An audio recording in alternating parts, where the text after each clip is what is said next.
You're listening to the Utah Checkdown Podcast. And now your host, Josh Furlong.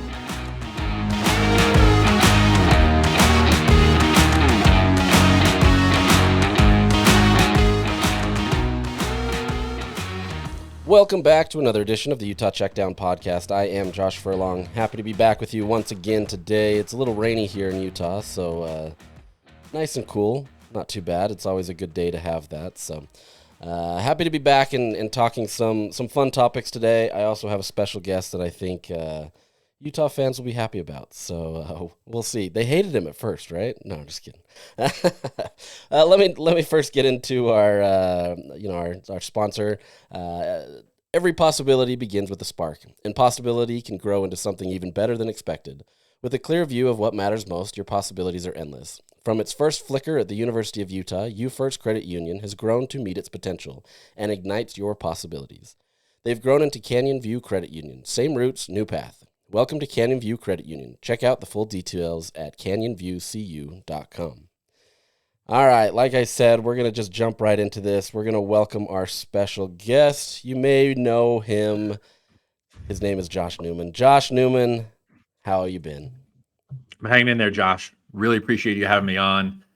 When you texted me asking me to come on, that was exciting. Of course, I enjoyed doing this podcast with you when we were doing it during the 23 season. I left the area, but I'm excited to be here. I'm happy to be here. As I said, man, people didn't give you a warm welcome when you first got to Utah, right? But then now it's been like, since you've left, people are like drastically wishing you were back. They like your voice. They like how open and honest you were. You weren't trying to prop up everybody and trying to do it. You just were a straight shooter. You are a straight shooter. And so I think that's been missed. So you're missed now. How about that? We'll go with that. When I first showed up here, I think my New York, New Jersey-ness was a little too profound, for the people, and we all sort of had to settle in a little bit. But I think everybody settled in, and we had a good time when I was there. Any good bagel places down there in Austin? That's funny. There are a couple that we've sort of veered towards. It's a little bit better than Salt Lake City. It's not markedly better. I will say we were my wife and my son and I were in New York for a week in late January just for vacation after football ended, and we absolutely had to figure out suitcase space because we brought back like 24 bagels for the freezer. So that alone should tell you what the bagel situation is here in Central Texas. Hey, but you have amazing barbecue, so ridiculous barbecue, dude. Ridiculous barbecue. Got to go to Terry Black's. Yes. All right. Well, obviously the last year you've been the beat writer for the University of Texas. You had a great season in terms of being able to watch a lot of success. It was their first year in the SEC, moved from the Big 12 to the SEC. And I think early on a lot of people expected them to struggle just because it's the SEC. And I think Texas obviously was better built to be able to handle that than they were when they were expected to move over there when the announcement came. But you get to the playoffs, you get to see a bunch of different things. I mean, just real briefly, I mean, what was that experience like just to be able to kind of cover that and kind of see college football at kind of its peak? Yeah, it was an interesting season here at Texas, to say the least. I didn't show up. I showed up here late in the 23 season, so I covered. Let me think. I covered the Big 12 title game in 23, and they made the 14 playoff. I covered the semi at the Sugar Bowl, and then I didn't know anything. I didn't know anybody, and then you sort of like settle into the off season, and you're trying to view things, engage things, and build relationships. And it was pretty clear last off season that like the expectation, the general expectation here, the mandate is championships. Mm-hmm. Like if you're not winning championships and getting rings, it's a bit of a disappointment. And you sort of looked at what they had coming back, right? Like the timeline on Quinn Ewers had sort of changed, right? He was this, epic sort of high school recruit that was expected to stay in college for 3 years and leave for the NFL. But he's had some injury stuff and was not great in 23 as a redshirt sophomore. So he decides to come back. A lot of guys off the 23 team left for the draft. So they hit the portal, and they hit the portal, really well. And they restocked. and you're sort of looking at the team and you're looking at the schedule, and the schedule on paper last year was probably pretty conducive to like being good in the SEC, like pretty immediately. Like you didn't have to play Tennessee, you didn't have to play Alabama. You missed a lot of like the heavyweight type of programs. Didn't have to play LSU. So we get out there and they win at Michigan early when we thought that Michigan was good, right? They were ranked number 9, I think, in early September when Texas went out there. They bludgeoned them. They win, the Red River rivalry against Oklahoma, which is a big deal here, huge deal here.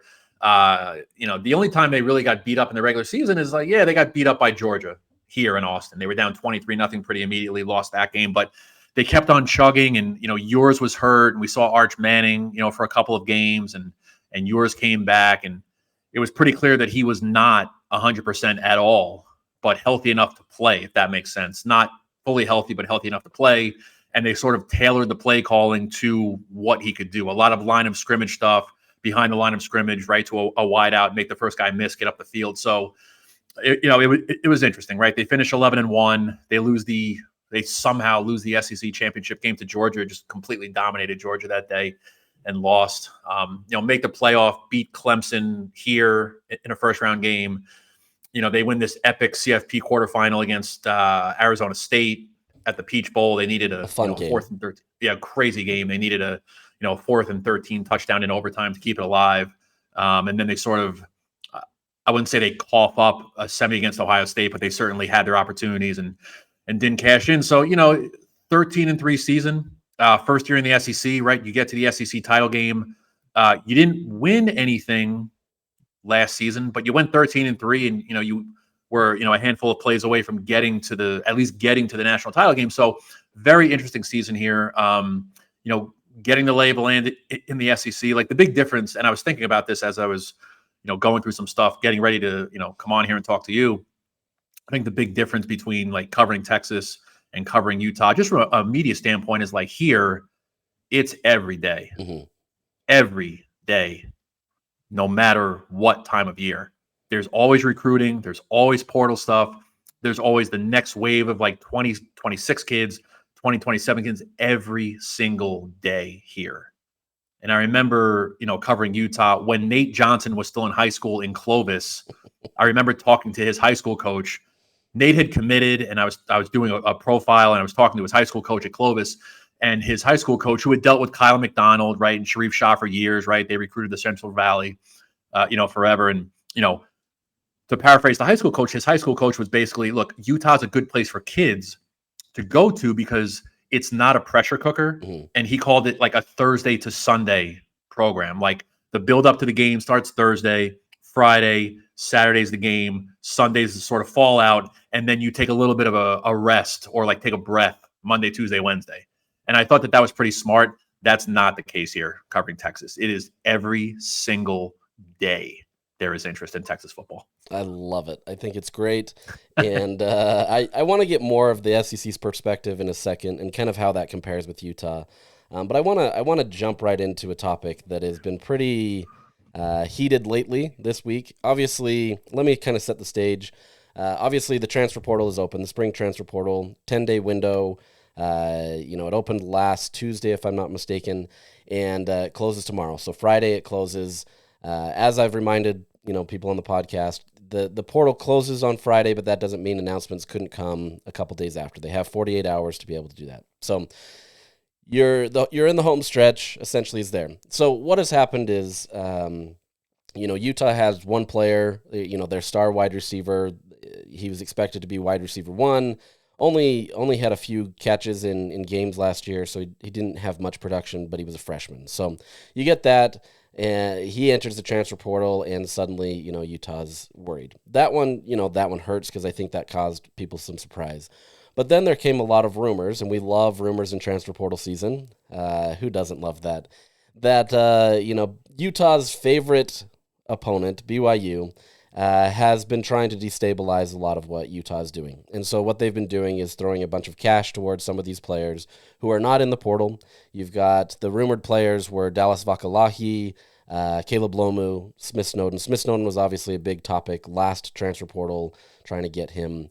And that, it is what it is. That's what they're trying to do. The latest rumor, and I've had some confirmation, but it's been kind of fuzzy on what this number is that Smith Snowden has been offered $1.9 million to go to BYU, which is asinine, quite honestly. I mean, that's a crazy number for college for a nickel. I mean, he can play corner, obviously, but guys in the NFL are making that kind of money. Like that's what it is. So it's a crazy number. Obviously, there's been a lot of talk about trying to just get kind of some wins over Utah and doing all that. So there's a couple things that I want to tackle here. One, you've got the tampering side. None of these guys are in the portal. And so there's a lot of conversation about how are these guys getting talked to? Is this an okay thing to do? And then second, we can talk about some transfer portal stuff. So with that as kind of the context, I have kind of a different take on the tampering than maybe some other people here in this market. I know a lot of people are frustrated by it. I let my opinion known on Twitter, and kind of it was a safe opinion. It wasn't quite such a hot take, right? But it was my opinion on what things go. But I guess, what is your general opinion on tampering in the college football era that we're in right now, while also using that as kind of a Texas background, knowing that Texas is the big dog, right? Whatever Texas wants, they're going to generally get. And so you've kind of got a different perspective of a team that had, unlimited amounts of money, whether that be oil money or whatever that may be, but also knowing that this is kind of the current era of tampering. So it's pretty broad-based right there that I'm giving you.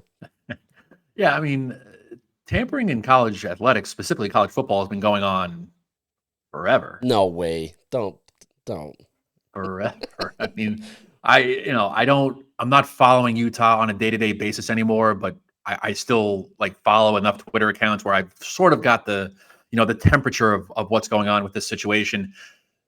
Tampering's been going on forever. All right. This is not some new phenomenon. Okay. And, money under the table, bag men on a coaching staff, enticing a kid with houses or money or cars. This has been going on forever. So this is not some new phenomenon in college football. And it is certainly not some new phenomenon in the Mountain Time Zone. This, maybe it's a little bit different with the dynamic at BYU and how that school operates. Maybe it's not hasn't been to that extent, and just at Texas, look, Texas is not immune to having their guys poached either, right? Like the CFP semis end, and you started hearing rumors of bags being thrown at, Arch Manning, and bags being thrown at Colin Simmons, who was a freshman All-American edge rusher, who's, the next great edge rusher at Texas. He'll be in the NFL in 2 years.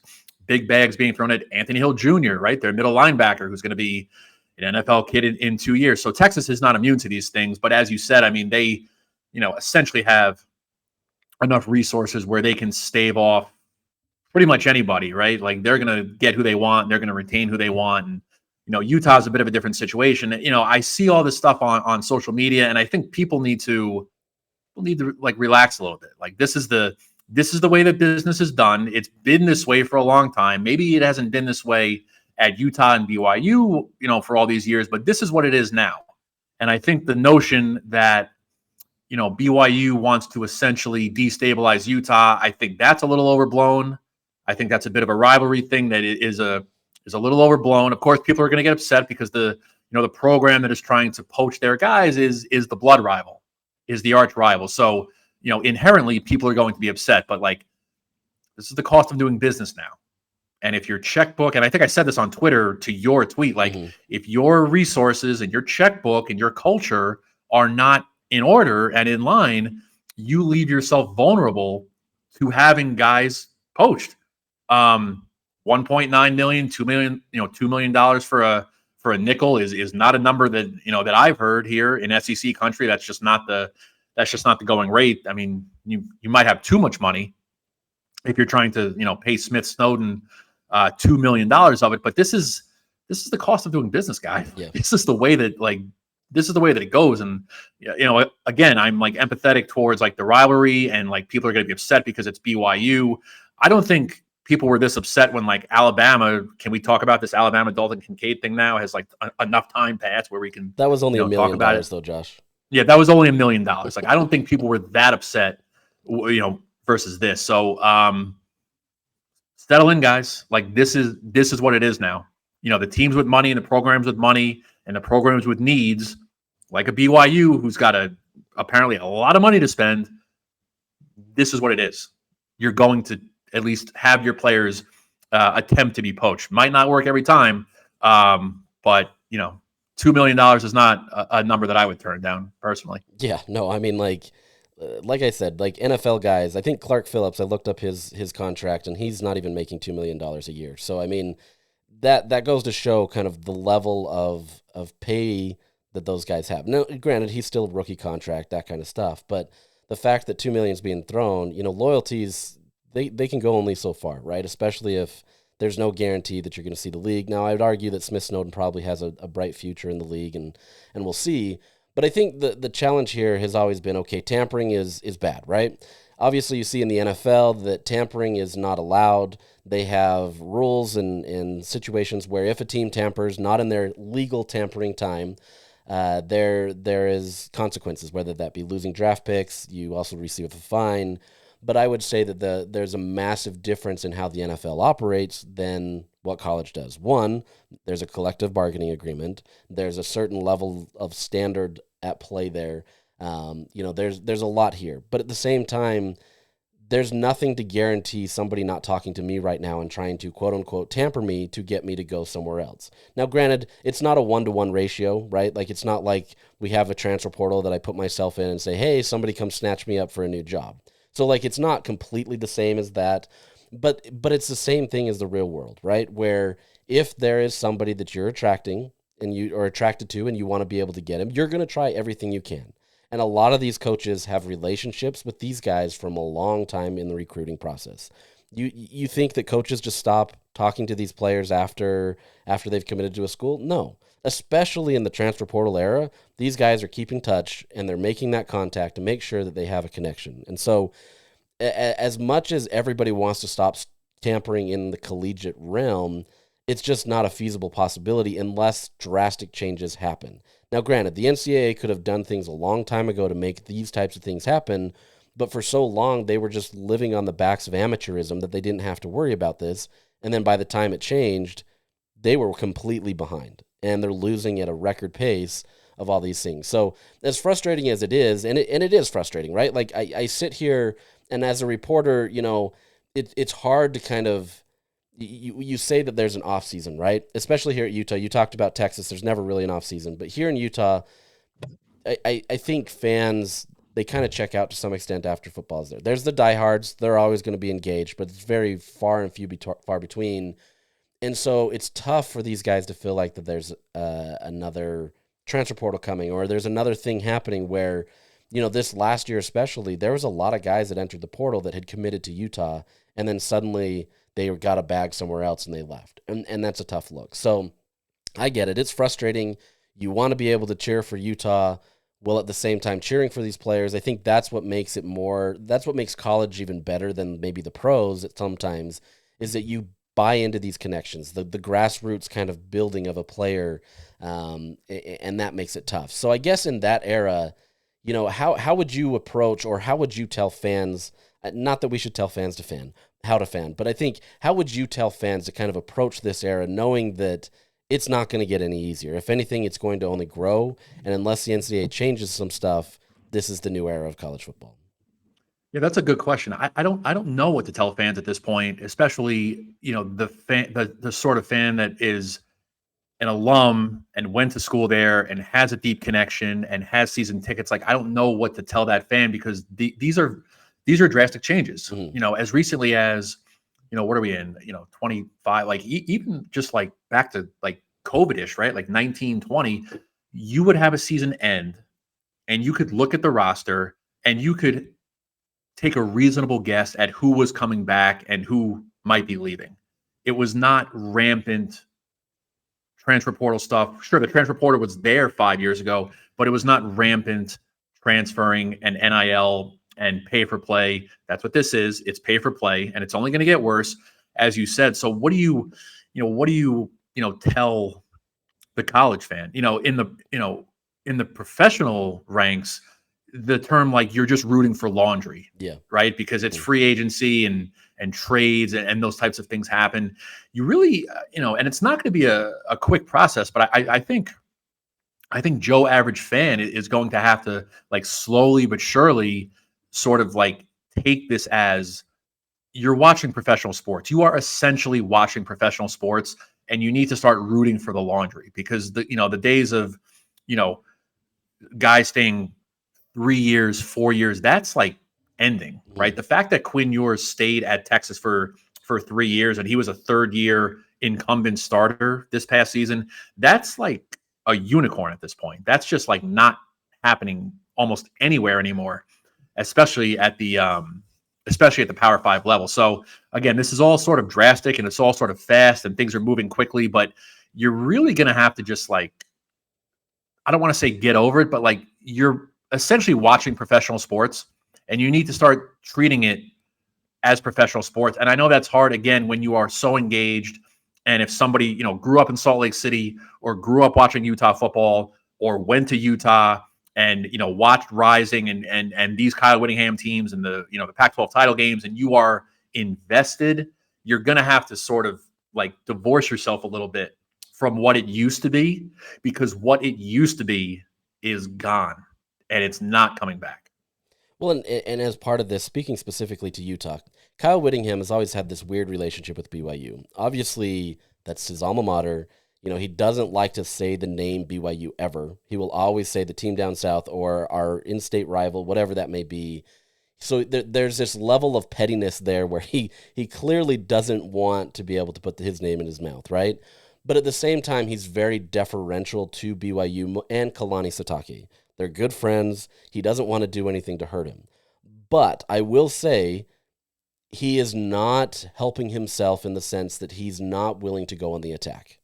And I would say that if this is true, if all these things about BYU are true, and look, you can say, I'm not trying to point fingers at BYU because every single school does this. Don't pretend like Utah doesn't. They gutted New Mexico when they got a new offensive coordinator, new players. They've gutted other programs. They're not immune to this, right? And that gets very lost. I don't mean to cut you off. No, what you just said, that factor gets very pushed aside by Utah fans. Like Utah's doing this stuff too. Oh yeah. Utah took New Mexico's OC and the OC brought the QB. That kid's going to start, right? There's no doubt that kid's for the sure. starter. Yes. So what are we doing here? Like Utah fans either really get past that too. Continue. But for sure. I mean, it's like as much as Dampier went into the transfer portal, you can't tell me that when Beck went into Utah to coach as the offensive coordinator that there wasn't some conversations had. No, you got to be kidding me. But I guess the point that I'm trying to make here is if this is true, let's assume, we're just going to say for the sake of this argument, that BYU is doing everything they can to destabilize Utah, which quite honestly I think is a terrible strategy if that's your only goal, because your goal is to win games, and destabilizing Utah is a secondary thing, but you're trying to get as many best players as possible. And if you can't tell me that Smith Snowden's not one of the best players possible to try to get, you're crazy. So, take that for what it's worth. But if this is really the reality, Utah has to go on the attack. They have to be better at their tampering game. They have to be better at their transfer portal game. They have to do all these things. That's just the nature of this era. And if you can't live in that era, it's not going to work out for you. And I think that's the hard part with somebody like a Kyle Whittingham, who he wants to embrace NIL, and he's actually done a really good job of kind of mending to kind of the current era. But I guarantee you he doesn't like this era.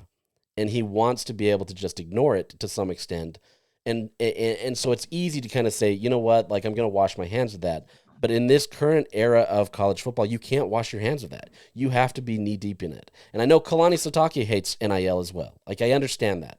Most coaches do. They don't want to have to work 24/7 for every single day of the year. As much as like the NFL gets days off, the college doesn't get that. And you can put a GM in, you can have all these things, but you're still the top guy. And that makes it tough. So at the end of the day, you have to play the game better. And if you really truly believe that Utah is the top dog in the state, which they do, they believe that Utah is the top dog in the state, you have to act like it. And I understand you may not have the same boosters that BYU has or any of these other programs to fend them off, but you've got to find ways to be able to kind of keep the fences up and not allow that kind of stuff to happen. And if you don't do that, you're going to always be in this situation. And it's really, I don't want to say you have nobody but to blame but yourself, but at the same time, you kind of do. You've got to find ways to be able to play this game and do it effectively. Two questions. I don't know if this is public or if you can even say this out loud, but do we know what Utah football's NIL budget is? Ballpark. So there's questions on kind of what it's going to be combined with the rev share. My understanding is it's going to be closer to 15 million with the rev share, based on how that With goes the rev share? with the rev share. That's not a huge number, quite honestly. And I No, it's think not. my understanding is last year it was probably closer to 6 to 8 million, which is not as great, right? And so No. Kyle has always talked about needing more. Every coach is going to do that, so it's not crazy. But he's talked about them also using kind of an NFL style model of positions and how they like rate things, and so like Yeah. they're going to stick to that. And like the fact that you can do that, that helps. But at the same time, if you don't have more money, it doesn't work. For example, BYU, and I don't follow BYU religiously, so it's hard to know fully if this is accurate. But based on Sure. what I've heard, is BYU has had a similar system, but they also have certain positions or certain players that if they need that, they will go to the donors, as you would expect, and say, we need more money for X player. Utah has had that with a Cam Rising, and Cam Rising has taken a majority of that NIL budget in the past, but like it hasn't been that same ratio of, hey, Spencer Fano is, getting a ton of attention because he's one of the top right tackles in all of the country. We need more. There's some of that, but I would say it's much less than what BYU has done. Yeah. So I was going to ask about the budget because I remember reading that and you touched on that. And I remember Kyle at one point when I was still there, he was talking about NIL in the future and like he likened it to the top 25 teams are going to be the top 25 biggest Mm-hmm. NIL budgets. And he was this was what, like 22, I Yes. think. And he was sort of tongue in cheek at the time, but like he in He gets it. hindsight, he saw what was coming and now it's here and it's going to be interesting. Like, look, just in the Big 12, I'm in the state of Texas, right? Like Texas Tech They found is sparing gangbusters. no expense. No. No expense, dude. Like facilities, they have a brand new football facility. It's gorgeous. The roster, and I'm not even talking about like just football. Mm-hmm. There was a softball pitcher, the best in the country. She was in the transfer portal. Somebody came up with a gigantic bag for her. JT Toppin, right, their star forward on the basketball team. Texas would not pony up the money for him. Last offseason, Texas Tech came. He was going to go to the NBA. Texas Tech came with a bigger bag. This also, either adapt or die. Yeah. Catch up or die. Like you want to win the Big 12, you want to qualify for a 12-team football playoff, adapt or die. Like that's what you're looking at if you're Utah right now. No, and I completely agree, and I think that's the tough part that Utah's been in is they haven't had the donor base that even like BYU has had recently, right? Obviously, there's some interest to be able to make BYU a better program. There's interest to make Utah a better program, but for whatever reason, and there's a lot of factors that go into this, and we don't have time to talk about all of them, Utah hasn't been able to successfully get it to the level that they want it to be at. Now, that's not to say that they haven't been competitive and they're still not good. The reality is there's every single program in the country outside of a select few are dealing with this same thing. So not everybody is Texas Tech. Not everybody's Ohio State or Texas or, Georgia or Alabama. Like those teams are obviously going to have that, and they've got a great founding support and all that other stuff. But most teams, I would say, even in Power 4, are struggling with that. There's going to be a lot of high donors for some of these programs, but it's still a challenge. And so, like, this is the current era of it, and it barring the NCAA and these conferences agreeing to some sort of collective bargaining agreement or making these guys employees or something that way, not much is going to change. And it's always going to be based on the donor stuff. And you can argue that with this new NCAA settlement that may or may not pass here soon, I would assume it still does based on the updates, whether they grandfather them in or not. Yeah. There's still going to be situations here where, yes, there's a clearinghouse, so to speak, about these NIL deals. But let's be honest, like it's not going to work the same way that everybody thinks there is. There's not going to, there's going to be under the table deals that are being done. No doubt. And they're going to be more legal than what they were in the past. And so there's a lot of ways that you can skirt the laws because you can't prohibit fair trade, right? You can't do these things where you can say, hey, you can't stop somebody from making a certain amount of money just because of whatever you want to put in there, just because you're part of an organization. At the end of the day, the NCAA has no legal bounds to enforce this stuff. Never has. It No. hasn't. It's all an agreement based on all of these schools. And so if the schools don't agree to it or they don't want to enforce it, there's nothing there. Now, with that said, kind of kind of a tangent, but staying with it, you do have this Nico Iamalava drama with the Madden, his brother, leaving Right. Maryland to come to UCLA. Now there are certain situations where maybe the schools can kind of recoup some of this, or the NIL collectives, or whatever we want to call them, can collect buyout money as part of that. Are you in favor of schools doing that? Do you think this should be the strategy, or is this just kind of a Band-Aid to something that's a bigger issue?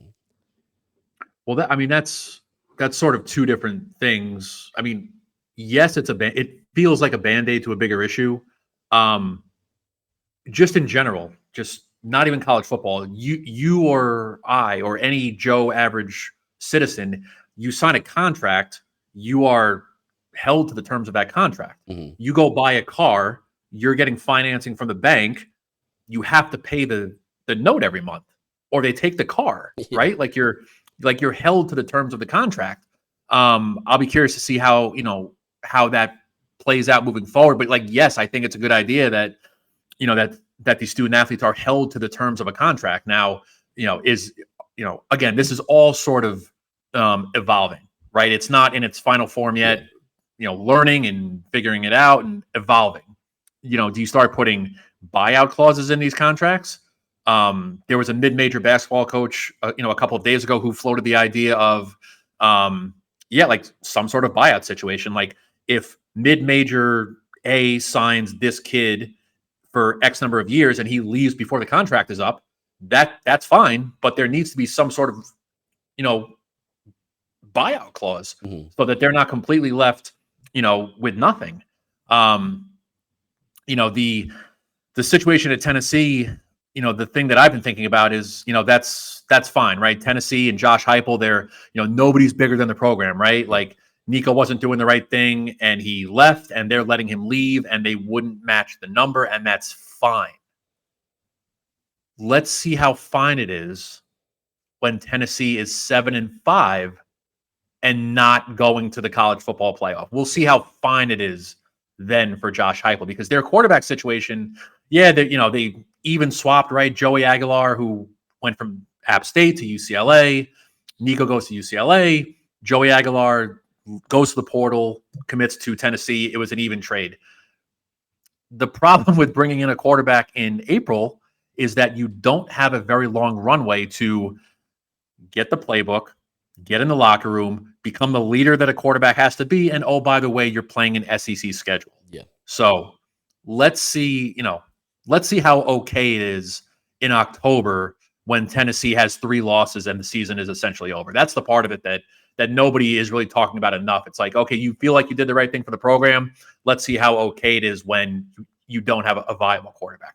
And I think this one's going to be more interesting for Utah fans simply because UCLA is Utah's first opponent of the season. So they do. Will Rising be ready? Sorry. Had to. Honestly, it's my favorite joke. I keep telling everybody, I said, little did we know that he would be ready for this UCLA game. So good. So good. Anyway. No, but I think this one's going to be interesting, right? And I think there are going to be certain things that schools or collectives do to try to, recoup some of the money to make them feel good, right? And I don't think that there's anything wrong with that. I think if you renege on a contract or do whatever it is, yeah, there's going to be consequences, like you mentioned. So really fascinated to kind of see the evolution of this. I think the problem with all of this right now is it's evolving in live form, right? Like there's no way to kind of step back and say, hey, let's do it this way. The NCAA had an opportunity to do this a long time ago, and they punted on it, right? They wanted to live on the backs of amateurism and pretend like everybody was going to be fine with that. Now we're in a situation where, what college football looks like even in 5 years is going to be drastically different than what it is today, right? And I think eventually, I know everybody's saying, oh, college football is dying. I don't think college football is dying. The only way that it will die is if this kind of stuff gets people so fired up that they just stop watching, right? It turns the diehard fans into casual fans, and by casual fans into nothing, right? And there is a potential for that. But I would say it's not going that way based on the ratings that we saw last year. Yes. This isn't a dying sport. And so as frustrating as this is, everybody's going to be frustrated by these 2 transfer portal seasons. And, you can argue whether there should be 1, whatever that may be. I don't really care about that right now. At the end of the day, in August, when the ball kicks off, everybody forgets that. And suddenly you're back to college football and you're watching it and you're fully embracing the guys that are on your roster and everything is better, right? There's still a lot of problems. Don't get me wrong. There's going to be a lot of problems and there's going to be a lot of evolution in this. But at the end of the day, when Utah kicks off on August 30th in the Rose Bowl, a place that they've obviously had a lot of fun, it's not going to matter, right? No. And you're going to rally around whomever is on the roster and everything's going to be okay. So this is what the offseason is. It is. You know, the offseason is for complaining and problems. Part of it is, I mean, I think everybody's bored. Yeah. Everybody wants football, and there's no football. But you want to talk about football, and so, like, this is what's happening. You know, the tampering situation, and, you know, been an interesting week on social media. Yes. For sure. I'm trying to stay off it as much as possible. I want to stick with football for a little bit, but I can't ignore that since I have you on, you have to talk about Alex Jensen. Oh my God. You fought off people for a long time about Alex Jensen, not because you didn't think he was a good fit, but he wasn't the fit at that time. But now Utah has Alex Jensen. I'm not expecting you to know everything about what's going on here, but just your general thoughts on the Alex Jensen era now at Utah. Yeah, no. And we've gotten a lot of mileage out of these jokes also. Yes. No. In excuse me, in 2021, when Larry Krystkowiak was fired, everybody was sort of, well, not everybody, a lot of people were clamoring for Alex Jensen, who was an NBA assistant, who has been an NBA assistant for a lot of years. People were clamoring for Johnny Bryant, who, famously was, Donovan Mitchell's guy and with the Jazz and rose up the ranks. And he was eventually the associate head coach of the Knicks. That was a very different time in college basketball. At the time, I thought that was a terrible idea. Clamoring for, well, first of all, I mean, you're clamoring for the glory days of, Rick Majerus in 97 and 98, which I always think is silly. It's dangerous, honestly, quite honestly. It's what? I think it's dangerous, honestly, to try to pin that on somebody and try to force that on someone. Just, in certain, quote, members of the media in Salt Lake City were sort of like stoking those flames. It was a very bad idea. Speed ahead to now, and the environment and the ecosystem of college basketball and how programs are run and how programs are constructed has drastically changed now. So, Craig Smith fired with however many games to go, and even me, who's not paying attention and is sort of like watching this from afar, you could sort of see where this was going. Hiring an NBA assistant now, not even talking about Alex Jensen specifically, but hiring an NBA assistant now and bringing on another NBA person to be your general manager and to help run your program makes more sense now in this current ecosystem. You want to hire Alex Jensen. He's an accomplished NBA guy, NBA assistant for a long time. That part is fine. The part of trying to grasp onto the glory days of a generation ago and thinking that he is just going to walk in and snap his fingers and boom, that's still not great. There are certainly, plenty of Utah fans that is their thinking, right? That, MVP of the West Regional, right? They go to the Final Four, the whole thing, and they think that he's going to roll in there and it's going to be fine. The problem with that is, you still play in the Big 12. Yeah. So maybe you're not going to like own the Big 12 immediately. Hiring Rafael Chilius immediately was a smart, savvy, veteran move by Alex Jensen. He's been a college assistant for a number of years at some very high profile programs. So to bring him in as your number one on the bench, again, smart, savvy move. That was good. I'm forgetting who we brought in as his GM, but it's another NBA guy. Wes Wilcox. Thank you. That was another sort of, he's like in tune with, the times and like what you need to run a program. You start seeing, or you start looking at who they've pulled out of the portal since his arrival. I think it's pretty clear that Utah under Alex Jensen wants to be more athletic and wants to get up and down a lot more than Craig Smith's teams were doing. Again, that's what the game is, that's where the game is going. Of course, trying to build a roster out of the portal, you have to really be cognizant of the pieces and will they fit together, and you're trying to figure it out on the fly.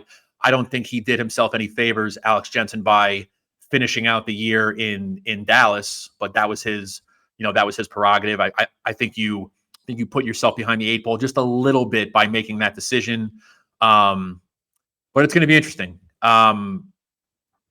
It's not the worst idea in the world anymore to hire an MBA assistant to run your college program. And it's I wouldn't say it's in vogue right now, but it's certainly more in vogue than it was the last time Utah needed a basketball coach. And we'll see. I think we can both agree that Craig Smith did not have all of the NIL resources at his disposal that he needed. I don't care what is said to anybody at the Salt Lake Tribune. I don't care what is on the record. I think, let's get real here. He did not have all the resources that he needed. Some of that's on him. Some of it's not. So if Alex Jensen has all the resources that he needs in this current landscape, there is reason that Utah fans should be, reasonably optimistic with this hire. Yeah, I don't think hiring him the last time would have gone well. I think they would have set him up for failure just simply based on the NIL situation. Utah didn't different world. Oh yeah, they didn't understand really what the NIL world was going to be then. And so it's different, right? And I think if he has a chance to succeed, this can be the right era. My caution is always just don't try to pin the 97, 98 type years on him as if that's going to be it, right? You're setting yourself up for failure. You're making him a guy that always has to defer to Rick Majerus. But I think he's handling it in the right way. Just based on the intro press conference, is he talked about he's embracing the NBA roots, right? He could easily have said, I'm going to embrace Rick Majerus. We're going to do it this way. But he embraced the NBA roots, which I think is smart. He's paying homage to Majerus, his coach, but recognizing this is the current era of college basketball. Yeah. Yes. All right. We don't need to get more into that. So with the last little bit of this podcast, I kind of want to compare Utah to a team in the SEC. Obviously, you covering a team in the SEC, and your background is still fairly limited because this is their first season, but I think you probably got a very good taste of what it is to be in the SEC. You also covered Utah at, you could say, its peak. Obviously, you get 2 Rose Bowl opportunities. Things were going well, Pac-12 championships. You could argue that things could have been better, but I'd say this is relatively near the peak of what Utah's been. So it's no surprise that Utah has grander, destinations that they have in mind. They want to be in the Big Ten. They want to be included in whatever the Power 2 conference looks like in the future, assuming that that's the direction this goes. You have a university president that is building a university to try to fit that type of model, very visionary in terms of trying to get there, right? And so I think Utah is doing everything they can to lay the groundwork, but that doesn't guarantee a spot, right? And we understand that. Obviously, the sports have to be successful. You have to have a lot of things, whether that be donor bases, be successful. And so there's a lot that's going into the university to try to transform it into what it hopes to be as a Power 2 program. So with that as kind of the context of that, how would you kind of compare where these two programs are right now, knowing that Texas is a blue blood, right? Like, we understand that Texas has been, one of the best teams in all of college football in totality, right? Obviously, They had a ton of lulls there, and the best joke was, is Texas back yet? Those were always fun. Texas is definitely back now, and Sarkisian is a phenomenal coach for that program. But where would you kind of compare where these two programs are right now, knowing that there's a lot? Yeah. Boy, that's loaded. Yeah. Texas Good luck. Texas has itself, not just specifically football, but that entire athletic department has itself lined up exceptionally well for the long term. Mm. You're in the SEC, you are in a Power 2 conference, you are number 1 in the country in terms of athletic department net revenue. I don't have the number in front of me. They brought in, $270 something million in revenue the last fiscal year. So as a department, right, you have this athletic director, Chris Del Conte, who is like, I don't even know how to describe this guy. It's sort of like this bulldog, not win at all cost mentality, but he understands the the needs of Texas and what Texas fans want and what the donor base wants. And he is pushing all the right buttons in terms of decision making and personnel, coaching hires. Everything seems to be working out. And then you talk about football specifically. Steve Sarkisian comes in. They go to the college football playoff in 2023 when it was 4 teams. They enter the SEC. They go to the college football playoff again when it was 12 teams. This past season, recruiting is going exceptionally well, and the transfer portal and the depth everywhere. You've got this generational, people think anyway, this generational quarterback in Arch Manning who's going to step in and be the guy finally in 2025. So the long-term prognosis all over the place is excellent. Football, men's basketball just hired Sean Miller. He's been hitting the portal. The baseball team is number 1 in the country. The softball team is just up and down the list of things going on in Texas. They are lined up exceptionally well for the long term in any factor that you can come up with. Utah, nobody's going to be Texas, but no, for sure. As you said, right, like Utah wants to get itself to the point where they are a power 2 sort of institution. And when the next round of realignment, because we're going to do this again, right? Once the media rights deals have 2 or 2.5 years left, like we're going to start scrambling again, and what does that look like? And I remember when Oregon and Washington and USC and UCLA left for the Big Ten, that I wrote about, we're going to do this again, towards the end of the decade. What does that look like? And I still think that Utah has, enough at its disposal where you cannot completely discount them in a vacuum, of course, potentially ending up in a super expanded Big Ten. As you said, I completely agree. Taylor Randall is sort of this, strong leader, visionary figure, wants to turn the campus into something that it's not right now. And of course, that's a years long process, and they're going to have to raise money and maybe bond some of that money to get some things built. The TV market in Salt Lake City and in that part of the country is probably viable enough where we can have this conversation, right? We're not in like El Paso, Texas or something. No disrespect to El Paso, Texas. But I think there's a long road to go for Utah, but I think there's enough factors there and enough of the right people in the decision-making process at Utah and enough, visionary thinking. Again, I know that, Taylor Randall has this grand plan, of campus transformation, includes the Huntsman Center, et cetera. There's enough factors at Utah where you cannot completely discount Utah as a factor, as a P2 factor. The next time we're doing media rights, and if there is, realignment and things of that nature. And I know you're not an expert on this, and so I'm just more kind of getting your thoughts on this. But these conference realignments have shifted in kind of how they've looked at stuff, right? For example, years ago it was always about the TV markets, kind of what was there in the Pac-12. They wanted like-minded institutions. The AAU membership was definitely important. You could argue the Big Ten is kind of close to that. They've loosened it a little bit. But in your mind, if Utah were to try to get into the Power 2 conference, we're assuming that that's headed that way, is winning enough? Is it just simply based on winning, or do you feel like Utah has to do more as an institution, whether that be the athletic department or as, academics in general? How do you think that comes about? Do you think winning is enough in broad base of their numbers, football, basketball, whatever that may be, or where do you kind of see that? Excuse me. No, winning is not enough, because winning in general it can be fleeting. Michigan had plenty of lean years before Harbaugh, and they won the national title a couple of years ago. You can go up and down the list on SEC teams. I mean, some of these SEC teams have been historically bad in football. And if you were to institute like a relegation system, like in European soccer, like Vanderbilt would never get back into the SEC, like ever. And Mississippi State would be out of the SEC, in perpetuity. So yes, winning helps, and winning leads to better TV numbers and better enrollment numbers and all these things, but it has to be more.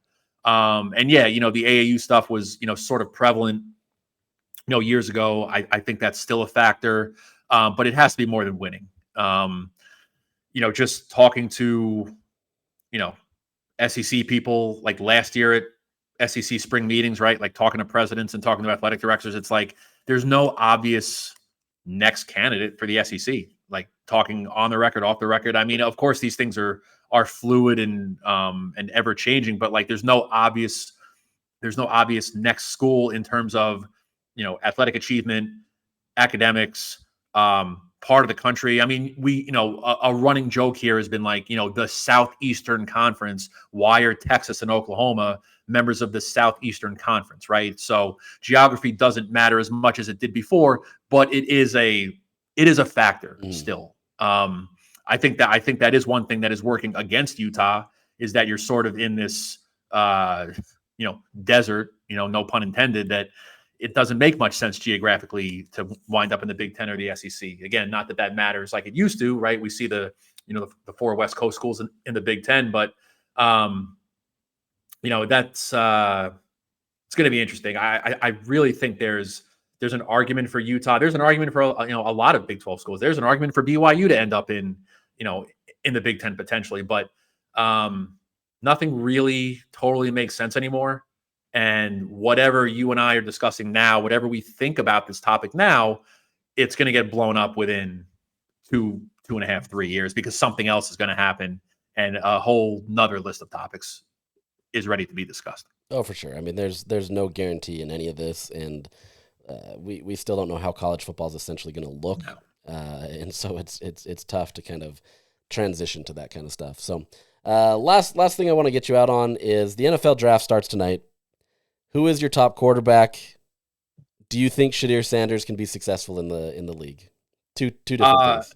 Yeah, we spent a lot of time during the pre-draft process talking about how here locally, I mean in Austin, about how the quarterback draft class was not good this year.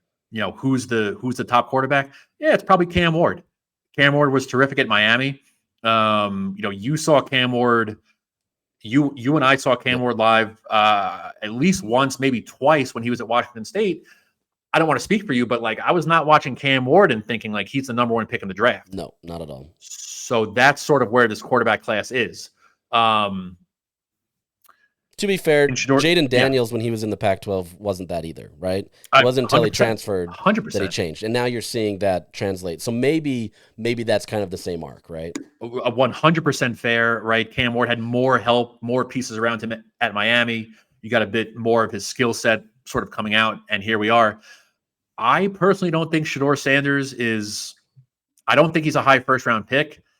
I don't pretend to be like the superior judge of talent. I've always tried to avoid that. Like I'm not that guy, but like I'm not watching Shedeur Sanders like he's a franchise quarterback.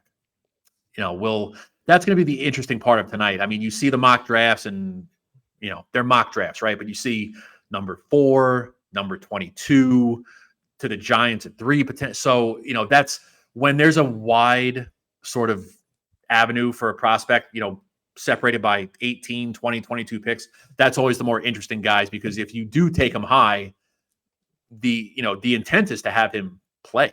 If you're drafting him 3, 4, 5, somewhere really high, I just don't know that he's that guy. Yeah, I agree.